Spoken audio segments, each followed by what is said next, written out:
La Fédération béninoise des associations, centres et clubs UNESCO a tenu son assemblée générale élective ce samedi 7 février 2022 à Cotonou. Un événement qui s'est déroulé devant un parterre d'autorités, d'acteurs de la culture et des congressistes venus de tous les départements du Bénin. Moment de gratitude et de bilan pour les membres du bureau qui ont présidé à la destinée de cette association durant 3 ans.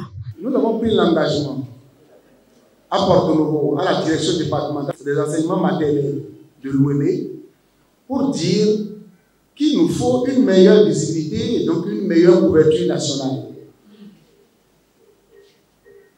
Tant qu'il reste à faire, rien n'est fait. Sur le chemin du devoir, nous avons pu pousser un peu, mais nous estimons que nous n'avons pas encore atteint le record. Nous avons eu droit à 2 financements. En un mandat de 3 ans, nous avons eu droit à 2 financements de l'UNESCO. Nous avons eu droit à 2 voyages à l'occasion de la conférence générale de l'UNESCO.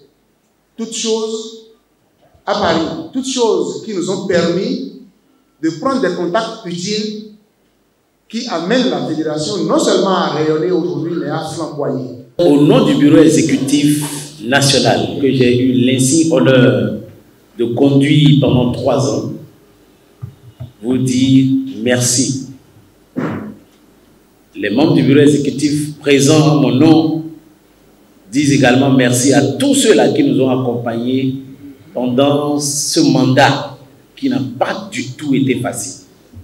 Malgré ce constat amer qui résulte de cette analyse aux allures d'autocritique, plusieurs éléments de satisfaction sont relevés par les différentes autorités et institutions étatiques qui ont observé de près ou de loin la gestion de la fédération et ont su se faire représenter à cette assise.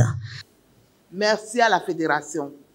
Merci à son président, plein d'énergie, plein d'idées novatrices, et à tous les membres du bureau exécutif, sans oublier les responsables des bureaux régionaux pour leur combat citoyen aux côtés de la Commission nationale béninoise pour l'UNESCO durant les 3 années qui viennent de s'écouler. Les obstacles rencontrés ont servi de levain pour se recentrer sur l'essentiel. Je remercie particulièrement, au nom du ministre des Enseignements secondaires, techniques et de la formation professionnelle, l'UNESCO à travers toutes ses œuvres pour le développement socio-économique de toute nation, en particulier du Bénin. Je remercie très sincèrement, au nom du ministre toujours, tous les organisateurs de cette présente assise. Après cette première phase ponctuée de discours et de prestations artistiques, place fut laissée aux différents travaux en congrès, lesquels ont dans un premier temps consisté à faire le bilan des actions menées par la fédération durant ces 3 années, mais aussi et surtout à adopter les nouveaux tests pour les années à venir. Un test qui, selon les congressistes, contient assez d'innovations en vue de lever les différents goulots d'étranglement qui ont jalonné l'exercice du mandat du bureau sortant. Les participants à cette assemblée générale ont profité de cette occasion pour procéder au renouvellement des responsables des instances dirigeantes de cette association.